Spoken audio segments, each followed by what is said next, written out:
Here's how we can save the planet by using fair trade practices and expanding them even further. So, we all know that human activity causes damage to the environment, and it's mostly in the search for economic growth and activity. But these practices have become too harmful and cause too much damage. They're even further exacerbated in developing nations. Poverty means that people can't always choose what's best for them or their environment. And our cycle of mass production and mass consumption just continues that cycle of exploitation. And this is where fair trade comes in. Fair trade is designed to protect both the environment and the worker and make up for those negative externalities that come about because of our regular economic practices. These here are the basic principles of fair trade, and you can see that environment and protection are a large part of them.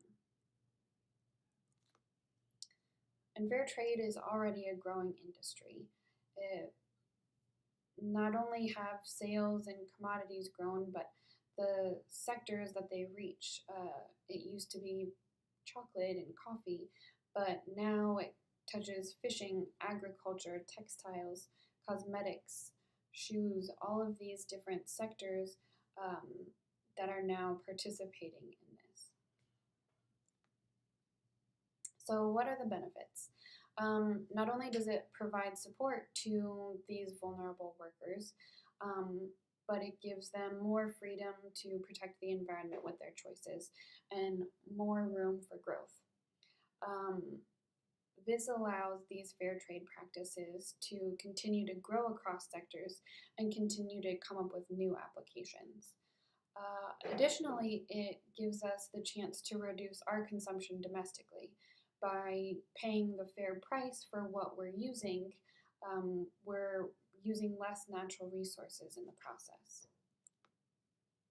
There are some potential downfalls. Consumers can't always afford these prices, but they don't reflect the true cost if you go to cheaper, more damaging commodities. So perhaps the government can step in and provide subsidies towards these fair trade products. This would require some restrictions and changes towards multinational corporations, but at least in this way, it's not a complete system transformation. It's just adjusting practices we already use. So we can't delay. We must act now, continue these practices, and push them even further to protect our environment.